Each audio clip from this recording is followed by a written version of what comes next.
Okay, so getting ready 6, we're going to start with solving literal equations, meaning they have more than one variable in each equation, and we're just going to choose one variable that you are going to isolate using your properties of equality. So in number 1, we are trying to isolate the variable x. Okay. So as we look at part A, since it's a times x equals d, in order to remove that a to get it away from the x, we need to divide it out of there. So divide both sides by a, you're left with x equals d over a. And it's just that simple. For part B, there's another variable. Now we have a b, a c, an x, and a d. But we again are trying to isolate the x. So we want it to stay right where it is. We want to move everything else away from the x. So like peeling layers off of an onion, you're going to start with the variables that are the furthest away. So we're going to get rid of this positive b that's hanging out here first. So subtract b on both sides. So we are left with cx on the left. On the right-hand side, d and b are not like terms, so the best we can do is write that as d minus b. Now, x is still not alone. There's a c still in front of it, and it's multiplied by the x. So to get rid of that c, we have to divide it away. Now, the left-hand side is being divided by c. That means the right-hand side also must be divided by c, and it's the entire side is divided by c. So x is equal to d minus b, all divided by c. And we have isolated the x. Part C, the x sitting here on the left, we need to isolate. So again, start with the variables or numbers that are furthest away. So this ab here will be the first thing that we want to cancel, to get rid of. Now, I don't need to do those one at a time. That's all one term, a times b. It's being added to cx, so if I want rid of it, I just subtract ab. If I do it on the left-hand side, I must also do that on the right-hand side. So my next step looks like cx is equal to d subtract ab. X is still not quite isolated. It's being multiplied by c, so I'll have to, again, divide both sides by c. If I do it on the left, I have to do it on the right. So now x is alone. It's equal to d minus ab, all divided by c.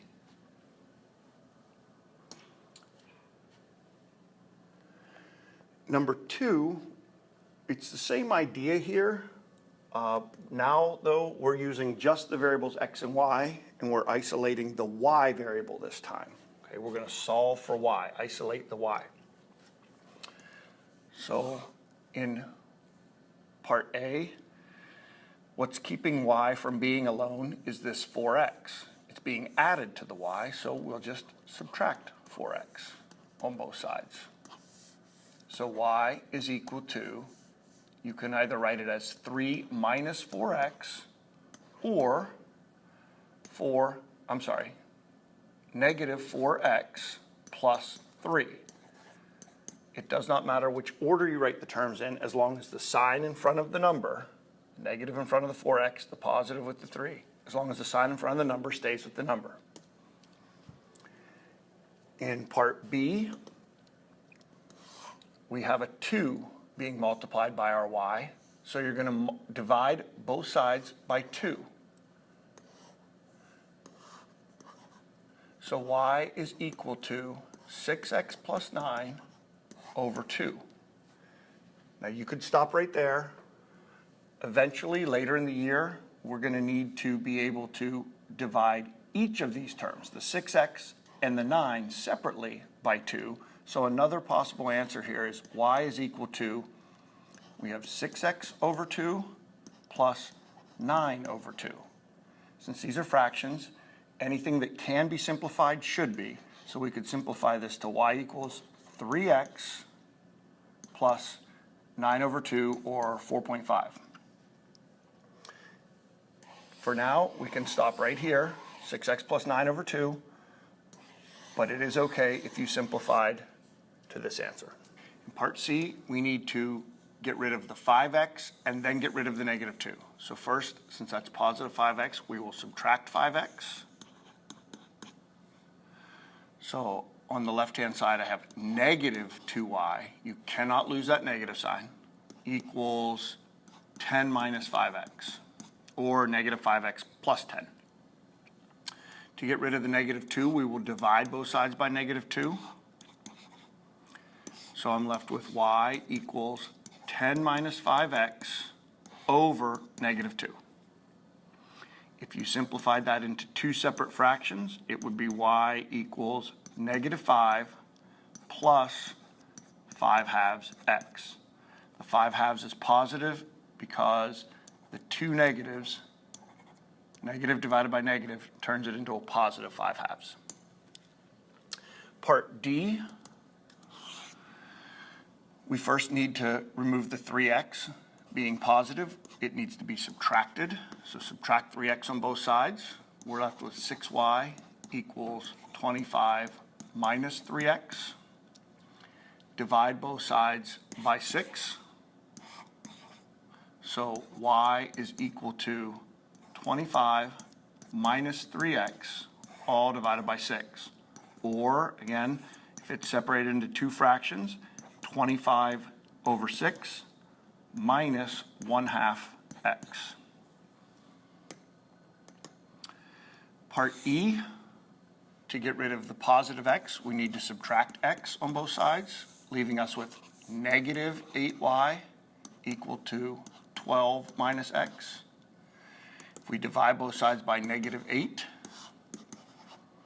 we are left with y equals 12 minus x over negative 8, or y is equal to negative 3 halves plus 1/8 x. And letter F. Letter F, we need to remove positive 3x, so we subtract 3x, leaving us negative 7y on the left and 20 minus 3x on the right. Divide both sides by negative 7.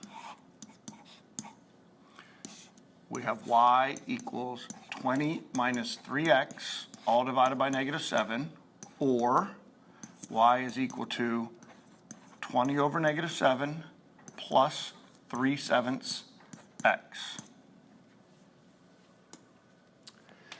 Now at number 3, we are now going to set up and solve equations for word problems. Don't forget, you need to start with a let statement. If you do not know what you're looking for, that makes it really tough to find it. So if the cost of a birthday party is $200, that's your flat fee, plus $4 per person, so there's our rate of change.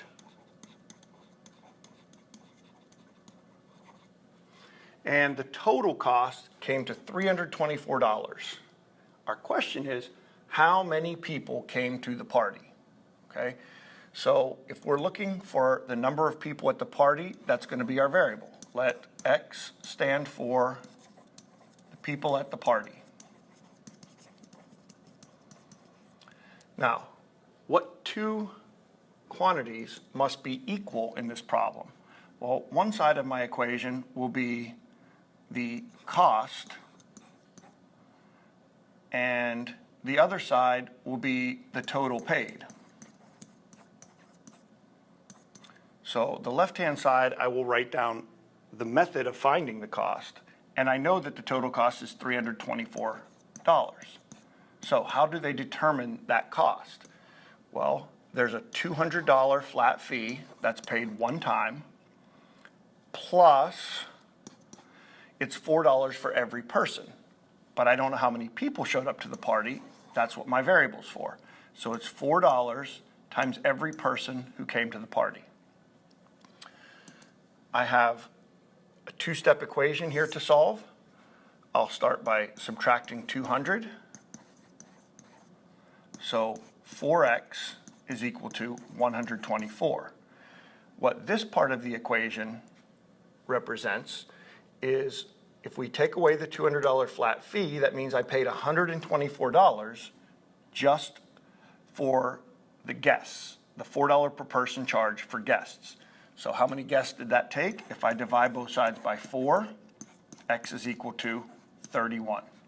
So how many people came to the party? 31 guests.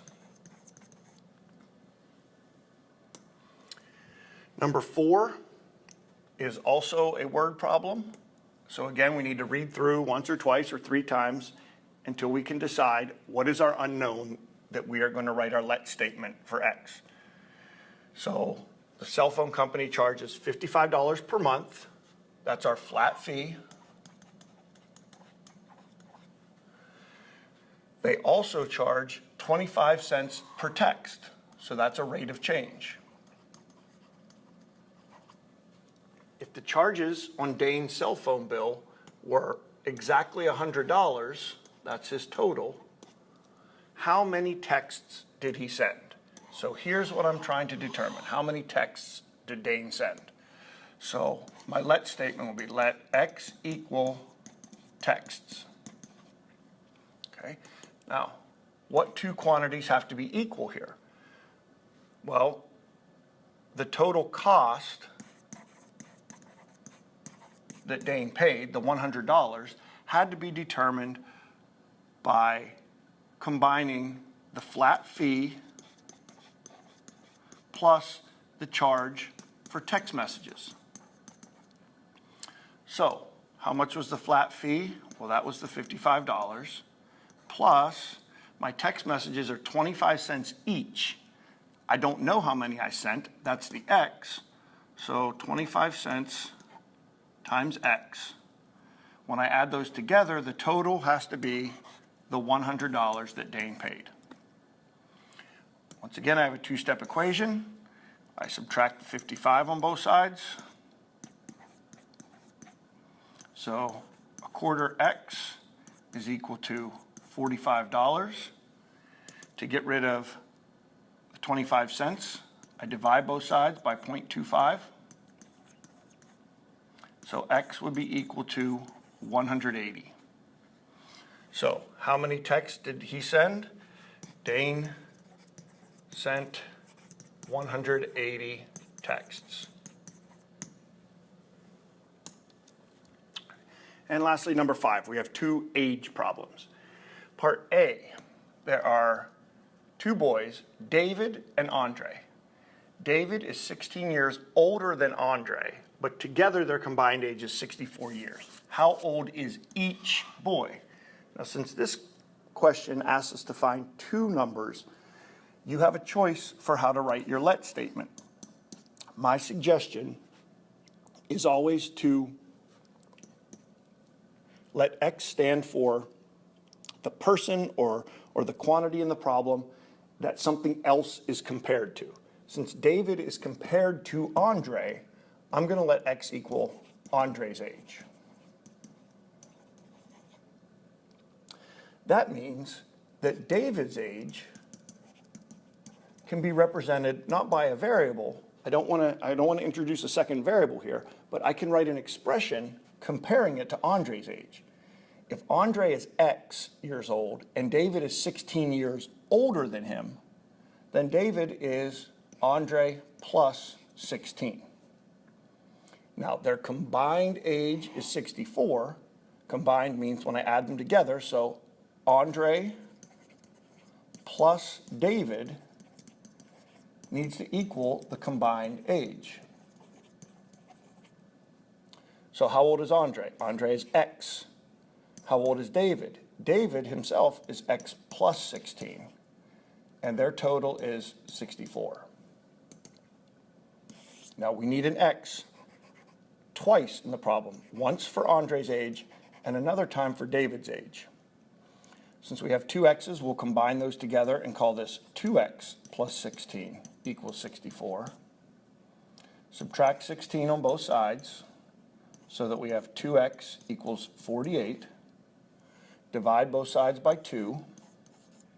X is equal to 24. Now, if we go back to the question asking how old is each boy, this is where our let statements come in handy. Our X is 24. Well, X stands for Andre's age. So Andre is 24.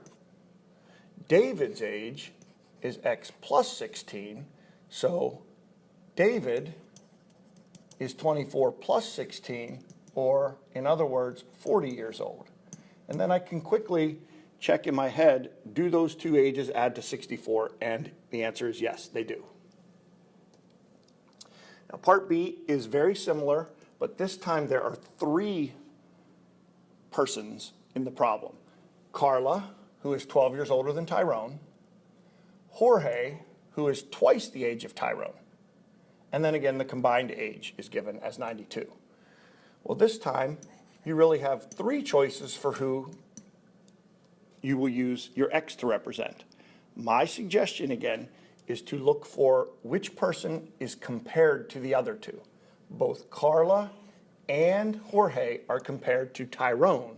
So I want to let X equal Tyrone's age. Now I can go back and say, okay, well then how old is Carla? Well, she's 12 years older than Tyrone, so that makes her X plus 12. How old is Jorge?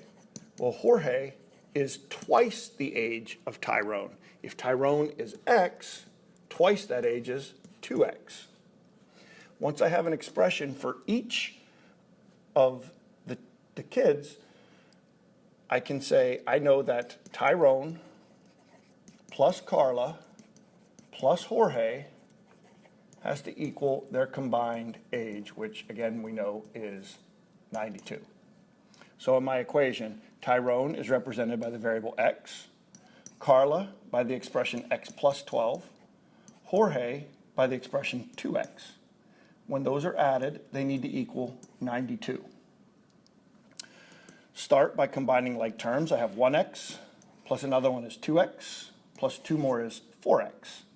So 4x plus 12 is 92. Subtract 12 from both sides. 4x is equal to 80. Divide both sides by 4. X is equal to 20. Again, the question asks us how old is each person, so I need 3 answers. Well, if I go back to my let statements, X represents Tyrone. So Tyrone is 20. Carla is X plus 12, so that means Carla is 20 plus 12, or 32 years old. And Jorge is 2 times X, so 2 times 20 is 40. Now, a quick mental check. 20 plus 32 is 52. 52 plus 40 is 92, so it does match their combined ages.